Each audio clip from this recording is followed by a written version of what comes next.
So, for grounding the reading, we have a rune here that represents movement of some sort. So, it can also have to do with transportation or movement. It can have to do with both movement in the physical world with some type of vehicle, or progress or development, movement for just movement forward in life circumstances and improvement on things. So because this has to do, actually the falcon or the hawk has to do with movement too, which is kind of interesting. This is about moving, flying home and moving out and then coming back again. So there's possibly some type of physical movement where you go away and then come back again. In a sense of soul retrieval. A lot of times I feel like when I am overwhelmed and I take a vacation or I take a trip, it's like I go away to find myself again and to come home again. And then as I come home again, everything kind of falls back into place and becomes clear. A lot of times, if we remove ourselves from the situation and then come back again, everything becomes much more clear. So, these are our moving line steps in time, and we start out with Mandarina, which has to do with communication, physical, verbal communication, a heart to heart, where something is consciously expressed through words to another person. It also has to do with bridging of worlds, where there is the clearing up of miscommunication and bringing information and knowledge to light, true expression from the heart. We have this paired with a sense of poverty or feeling enslaved or feeling stuck or bound to something. So somebody is feeling trapped and stuck. And that's this rune, Athala in reverse. So there's this freedom through this communication, or there is something, this is bridging of worlds. So it's like if this is combined with somebody who is feeling imprisoned, feeling stuck, feeling trapped, feeling suppressed, feeling oppressed, feeling like a slave or poor, homeless. It's bridging. There's a bridging with another, because Mandarina is orange in the Basque language, and the Basque people, they're a linguistic anomaly in anthropology. Nobody knows how they got the language they got. It has nothing to do with any of the other languages around them. It's just like a totally different language. They developed something that has no similarity whatsoever with any of the other language groups around them. So it's like they became an island in their mind. They say mind is very tied to language. The way a culture thinks can be understood by hearing the way they talk, knowing the way their words are set up, the way their language is set up is the way that they see things. The way that they talk is the way that they see things. It shapes their worldview. The language shapes a worldview. So we have this kind of bridging of worldviews, bridging of realms of thought that are separate through this communication, where one person who is feeling, imprisoned somehow is able to bridge the gap between them and somebody else. And then we move into Aurora, which has to do with when things get extreme. And we have this other card up here, and what's getting better. We have Snowball, which also has to do with things getting extreme, things escalating. So, but when things get extreme, they can be visible. They become visible. With everything. I mean, when you see, I work in the mental health field, so when you see a psychopath, then all of a sudden you can detect shades of narcissism, and you can see the lesser forms. You know, when you see the full blown personality, you can see the lesser forms of that personality. When you see an extreme mental illness, you can see the shades of that mental illness. Even though a person might not have a mental illness later, you can see the traits or the shades of it when you after you see the full blown thing. You know, when a situation comes to a head, you see who people really are. So this has something to do with going to the extremes, because Aurora has to do with, in the North and South Pole, you see the light of the universe come in, and you can only see this at the extremes, but you actually are able to see the light of the universe, and it becomes visible. And then I pulled a clarifying card on this. What is this that we're seeing? And this has to do with, traditionally this is actually a card of like kind of confusion and feeling lost, or not knowing what to choose, or what's real, or how to think about things. And my chicken card for this traditional card is Dahlia, and it has to do with going back to your roots, knowing yourself, knowing not just your spiritual self, but knowing your context within people. Knowing your context from your past, your ancestry, your ethnic background, knowing your genetics, knowing your makeup, your personal makeup, knowing exactly what your personal makeup is and how it came to be, and based on that, really finding a rootedness and a groundedness. And from a rooted, grounded place, we can make those wise decisions. We can know what it is that we really resonate with or really go with. We shouldn't ever have to do something in life that is a total struggle. You know, things we should be able to meet our challenges. If something is too challenging, maybe that's not the right thing. You know, but a little challenge is okay, but we have to be able to have the genetics and the psychology to be able to meet those challenges. We need to be prepared. If we can't envision it and see it and feel it, then it's probably not going to be a good thing. So this is about really being able to put yourself in your own shoes and seeing what you can really do and who you can really go with, and what you really are meant to connect with, what really makes your sense of self stronger. And with Dahlia, I do recommend, doing things that bring you back to your sense of self. Maybe taking a class, taking a course. I do that a lot of times.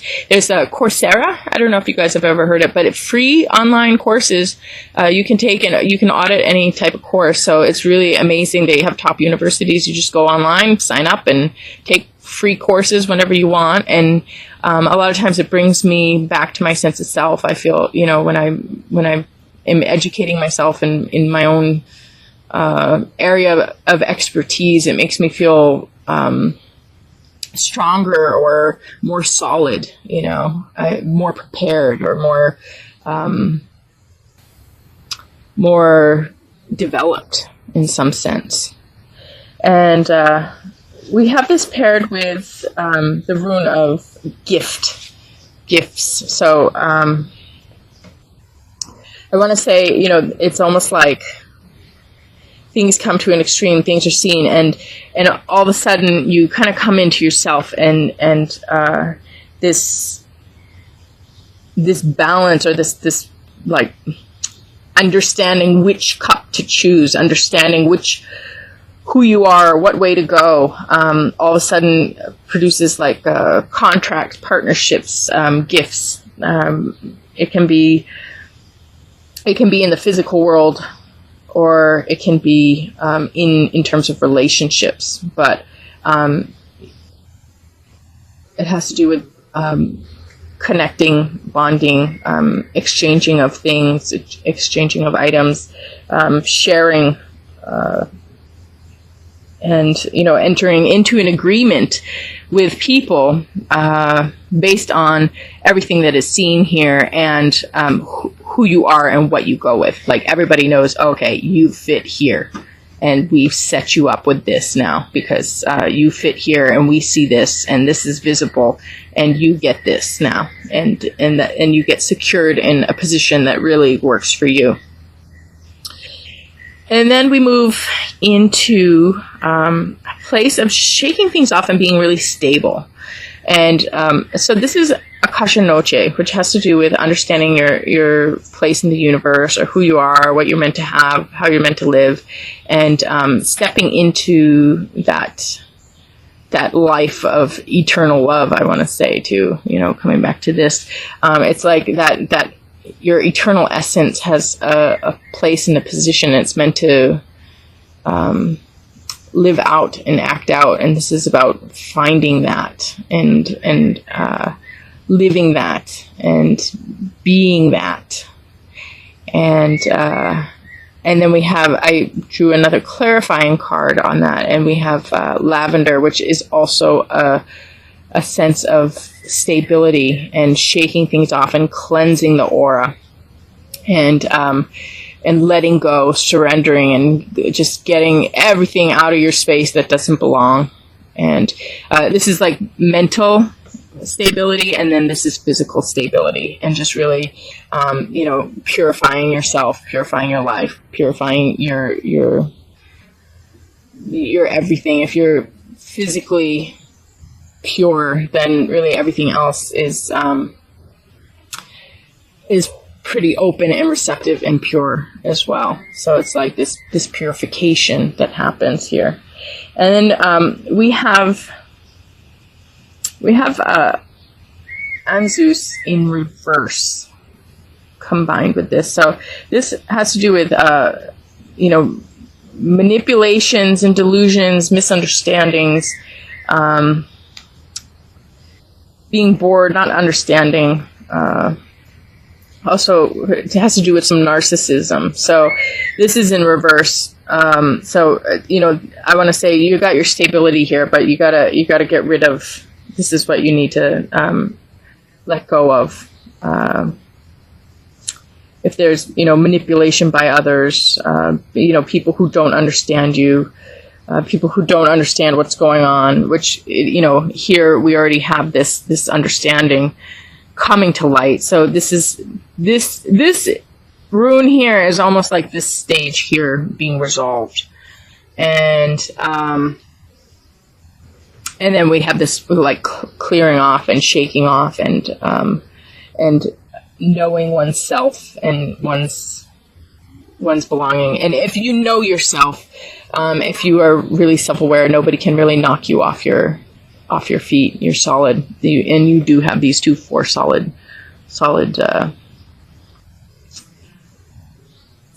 grounded cards here.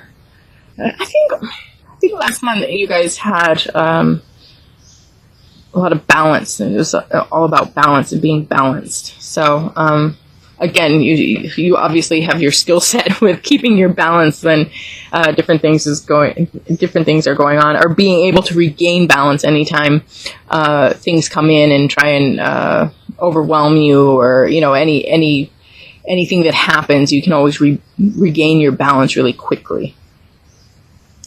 And then, so what is getting better here is snowball, this escalation. I want to say what escalates in one direction will end up escalating in the other direction. So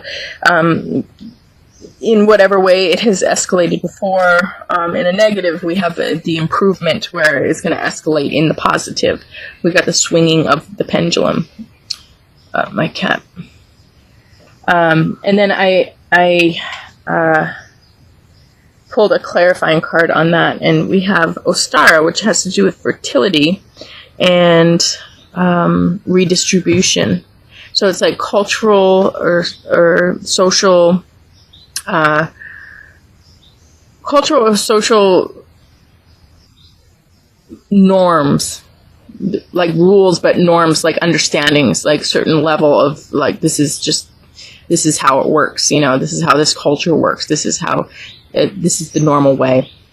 And it does have to do with redistribution, where, funds or finances or assets of some sort are redistributed, where the people who have less receive from people who have more. So there's this rebalancing again here between people in the community, people in the society, and the individuals.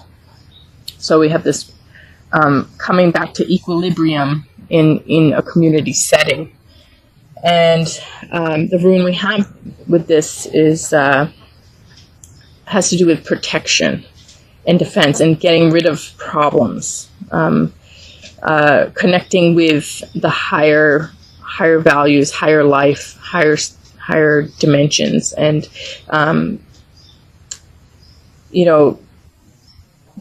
rising above things, basically. So there is this kind of, again, working something out where the community here is becoming rebalanced, and whatever this is here that is going on, that where they have poverty, there is this poverty that needs to be bridged. It does get bridged here. This extreme stuff that's going on, where somebody is being oppressed and put in a position of jail, of imprisonment. This is now shifting and changing, and there's this rebalancing going on here. And then our overall message card here is dandelion, which has to do with making a wish and spreading your seeds and setting your intentions. And with that, as you spread your seeds, as you make that real for yourself, step by step, it becomes a field. From one dandelion, you can make a whole field of dandelions. So you can start with one, and it also has to do with multiplicity and just really having something that you have small, growing and spreading. And I pulled a clarifying card on that, and we have Birdie Baby, which has to do with the universe is at work, bringing something into birth where you are a part of it, but it is beyond you. You look at so many things in history, so many things even in the universe, and things come into birth beyond an individual. They are players in it. They are a part of it, but they were not, it wasn't them who brought it into birth. It was more the right timing, the right elements, the universe giving birth to something. And you happen to get to be a part of it. And you're doing your part in making your wishes and planting your seeds and spreading your desire out there, or spreading your intentions, or your requests for need, your needed requests.